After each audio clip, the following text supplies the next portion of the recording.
اللہ تعالیٰ کا تعارف۔ الحمدللہ رب العالمین الرحمن الرحیم مالک یوم الدین ایاک نعبد و ایاک نستعین۔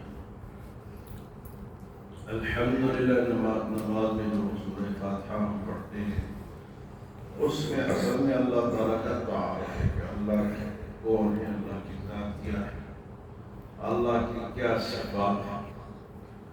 تو یہ تعارف بھی اللہ کا ہو جائے گا، اور جو نماز میں سورہ فاتحہ پڑھتے ہیں اس کا ترجمہ بھی ہر مسلمان کو آنا چاہیے۔ جب ترجمہ آئے گا پھر پڑھے گا تو نماز میں دل لگے گا اور نماز درست ہوگی۔ فرمائے الحمدللہ رب العالمین، تمام تعریفیں اللہ کے لیے ہے جو تمام جہانوں کا رب ہے۔ الحمد تعریف، اس لیے الحمد پڑھنا چاہیے، اس کو بھی سیکھنا چاہیے۔ حمد کے معنی تعریف، حمد حمدہ حمد یحمد الحمد، اور ایک ہے کے ساتھ حمیدہ حمدن یحمد، ہے اور ہے، یا دوسرے قرأت کی زبان میں ہا اور ہا۔ تو حمیدہ یحمد حمدن کے معنی وہ گرا دیا گیا، اور حمیدہ یحمد حمدن کے معنی اس کی تعریف کی گئی۔ تو لفظ کی تبدیلی سے معنی تبدیل ہو۔ یہ کون سیکھے گا؟ یہ مسلمان سیکھے گا۔ کب سیکھیں گے؟ پڑھنے کے بعد؟ یہ وہ چیزیں ہیں جو کہ ہماری روزمرہ کی دینی ضرورت ہے۔ تو چلو اگر ہم نہیں سیکھ سکتے تو ابھی سیکھنے کی کوشش کریں، اور بچوں کو تو کم سے کم سکھائیں۔ یعنی قرآن پاک جو ہے یہ 29 حروف سے بنا ہے۔ 29 حروف جو ہے یہ ہمارے منہ سے نکلتے ہیں۔ منہ کے کس کس جگہ سے نکلتے ہیں وہ معلوم کرنا ہے۔ ہا جو ہے ہا، 6 ایسے حرف ہیں جو کہ اس طرح سے بنا، یہ ہمارے اوپر ہے۔ اس میں ہے بھی شامل ہے، ہا عین غین خا حمزہ اور ہا، 6 حرف حلقی ہیں، حلق سے نکلتے ہیں۔ تو الحمد کے معنی تعریف، یعنی تمام تعریفیں اللہ کے لیے۔ اگر آپ نے پڑھا الحمدللہ رب العالمین تو تمام توڑ پھوڑ اللہ کے لیے۔ آپ نے کون سا پڑھا ہے؟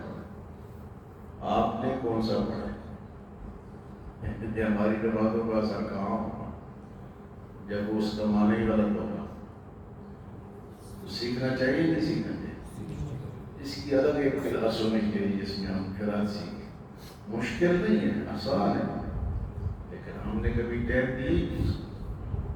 ہم نے تو پیسے کو ٹائم دیا، پیسہ کس طرح کمایا جاتا ہے، کہاں سے زیادہ کمایا جاتا ہے، کہاں سے جلدی کمایا جاتا ہے۔ تو الحمدللہ رب، تمام تعریفیں، حمد حمد نہیں حمد، کوشش کریں گلے کے درمیان سے 2 لفظ جو ہے عائن اور ہا، عائن ہا، یہ گلے کے درمیان سے نکلتے ہیں۔ تو یہ نکالنے کی کوشش کریں، ابھی جا کے شیشے کے سامنے بیٹھے اور یہ نکالیں۔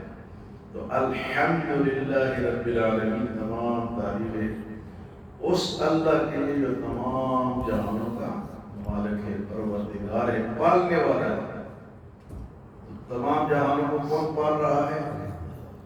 چاہے انسانوں کا جہان ہو، چاہے وہ حشرات الارض کا جہان ہو، چاہے وہ مچھلیوں کا جہان ہو، چاہے وہ کیڑے مکوڑوں کا جہان ہو، چاہے وہ درندے پرندوں کا جہان ہو، سب کو کون پال رہا ہے؟ رب العالمین۔ اور دوسری صفت ہے الرحمن، جو نہایت رحم کرنے والا ہے، بڑا مہربان، جو بڑا مہربان ہے۔ الرحمن کے معنی بڑا مراد الرحیم کے معنی نہایت رحم کرنے والا. تو رحمان ایک صفت ہے اور رحیم دوسری صفت ہے. رحمان صفت عام ہے کہ ہر ایک کو پالتا ہے، اپنے منکروں کو بھی پالتا ہے،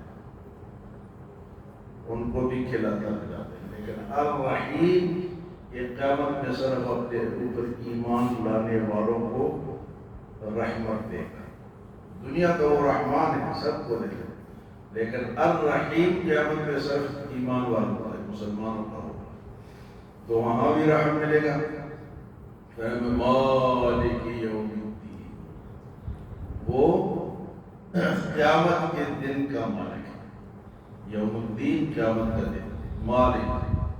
آپ دیکھیں جی دنیا میں تو ہم بھی مالک ہیں، کہتے ہیں جی یہ میرا مکان ہے، یہ میری گاڑی ہے، یہ میری سائیکل ہے، میں اس کا مالک ہوں، میں اس کا وارث ہوں، فلاں فلاں. لیکن قیامت میں صرف وہ اکیلا مالک ہوگا. وہاں پہ کوئی ہماری ملکیت عام ہی نہیں کہہ سکے گے یہ 10 مربع زمین میری ہے، نہیں، یہی 4 مربع مکان میرا ہے. مالک یوم الدین، بلکہ اللہ کی طرف سے اعلان ہوگا لمن الملک اليوم، آج کون مالک ہے. سارے چپ. آج بڑے بڑے خان نواب، وزیر، وزیر اعظم، گورنر سب چپ. تو پھر آواز آئے گی للہ الواحد القہار. یہ اس ایک اللہ کی ملکیت ہے آج جو کہ واحد ہے اور قہار ہے. رحمان بھی بتا دیا، لیکن وہاں قہار بھی ہوگا. فرمایا کہ مالک یوم الدین ایاک نعبد و ایاک نستعین، ہم تیری ہی عبادت کرتے ہیں اور تجھ ہی سے مدد مانگتے ہیں. یا ایک معنی اور بھی بنتا ہے کہ تیری بھی عبادت کرتے ہیں اور دوسروں کی بھی کرتے ہیں. نہیں، بھی نہیں کہنا، تیری ہی پہ زور دے، اور تجھ ہی سے مدد مانگتے ہیں. تیری ہی عبادت کرتے ہیں. عبادت کیا ہے؟ رکوع عبادت ہے، قیام عبادت ہے، سجدہ عبادت ہے، تلاوت عبادت ہے. تو ہم سب کس کے لیے کرتے ہیں؟ اللہ کی عبادت، صرف اللہ کی. آپ نے کسی اور کی عبادت کی، کسی اور کے سامنے آپ جھکے، قبر کے سامنے، کسی بزرگ کے سامنے جھکنا نہیں، جھکنا صرف اللہ. احترام سب کا کرنا ہے، لیکن جھکنا صرف اللہ کے سامنے. احترام نہیں چھوڑنا. لیکن احترام کا مطلب یہ نہیں ہے کہ وہ سجدہ جو ہے وہ یا رکوع جو ہے وہ اللہ کے سوا کسی اور کا کرے. تو تیری ہی عبادت کرتے ہیں، تیری بھی نہیں کہنا. کیا کہنا ہے؟ ہی کو زور دے، تیرے سوا کسی اور کی. اور وَإِيَّاكَ نَسْتَعِينُ، اور تجھ ہی سے مدد مانگتے ہیں. تجھ ہی سے، یہاں بھی زور دینا کس کو ہے؟ ہی کو زور. تجھ ہی سے مدد مانگتے ہیں. تو نماز میں کیا کہتے ہیں؟ تجھ ہی سے. اور باہر نکلتے ہیں تو کہتے ہیں بابا شاہ کمال دی پتر دے میرا تعالیٰ. پتر کس سے مانگتے ہیں؟ تو بابوں سے مانگتے ہیں. فلاں زیارت پہ جاؤ گے تو پتر ملے گا، فلاں جگہ جاؤ گے تو یہ بیماری دور ہوگی. بھائی تو یہ مدد کسی اور سے کیوں مانگتے ہو؟ یا علی مشکل کشا میری کشتی پار لگا دے. حضرت علی سے مانگتے ہیں. حضرت علی خود کس سے مانگتے تھے؟ حضور کس سے مدد مانگتے تھے؟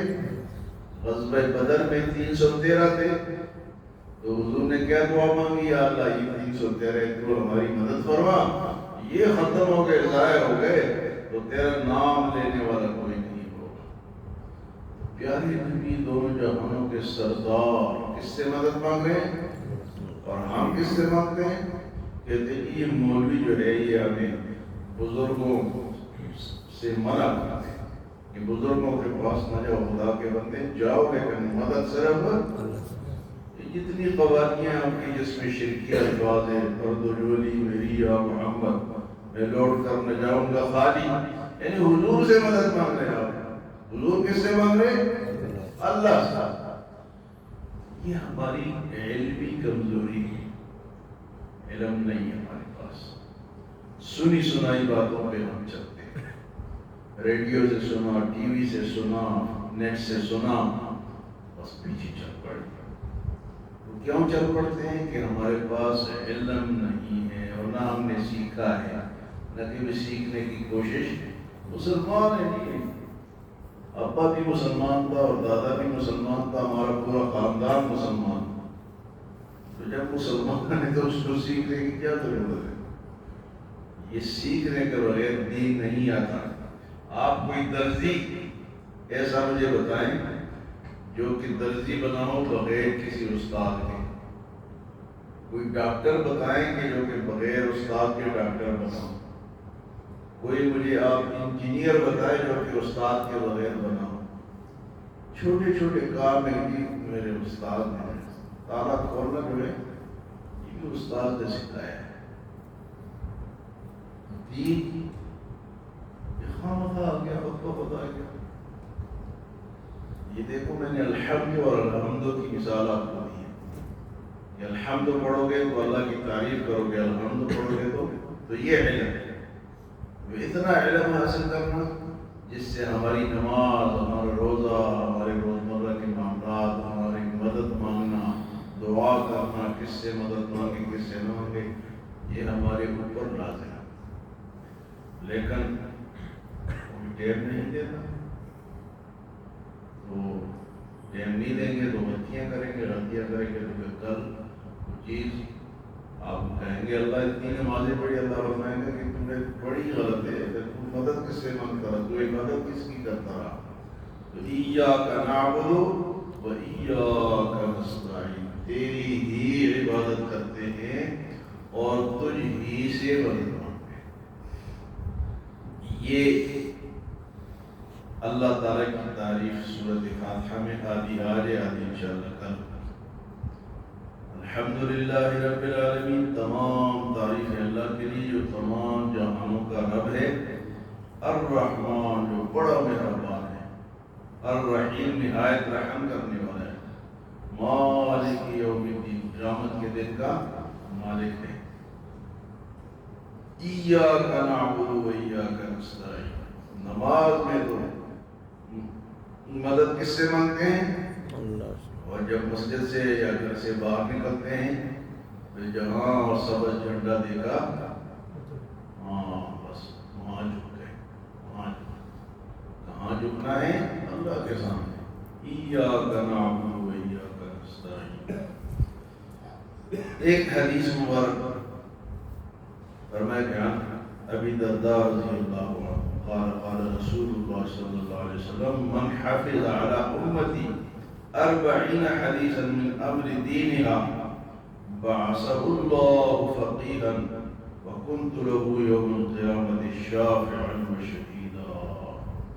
حضرت ابو درداء رضی اللہ تعالیٰ عنہ فرماتے ہیں کہ رسول اللہ صلی اللہ علیہ وسلم نے ارشاد فرمایا جو شخص میری امت کے دینی باتوں کے لیے 40 حدیثیں یاد کرے گا، 40 حدیثیں دینی بات علوم کے 40 حدیثیں یاد کرے گا تو اس کے لیے کیا نام ہے جی؟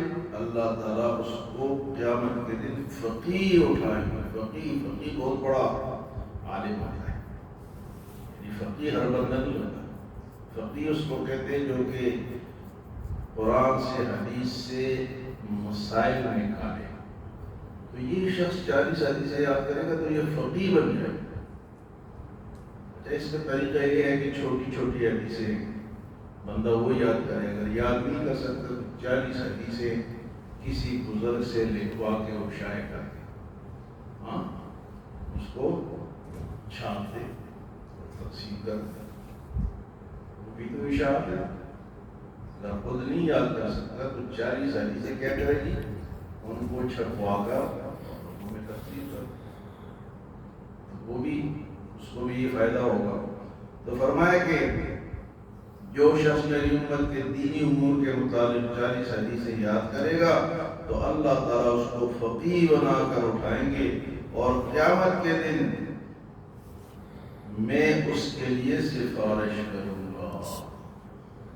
میں اس کے لیے سفارش کروں گا اور اس کے حق میں گواہی دوں گا. یہ میرا امت یہ ہے، اس نے میری 40 حدیثیں یاد کی، اتنی بڑی جناب سعادت۔ تو علم دین کے فائدے ہی فائدے۔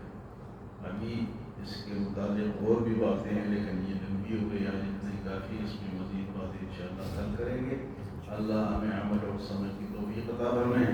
دو دعائیں آپ کو یاد کرائے تھے، ایک سونے کی اللہم بسمک اموت واحیا، اور جاگنے کی تھی الحمدللہ الذی احیانا بعد ما اماتنا والیہ النشور۔ ساتھ ساتھ دعائیں دہراتے جائیں تاکہ آپ کو یاد ہوتی ہے۔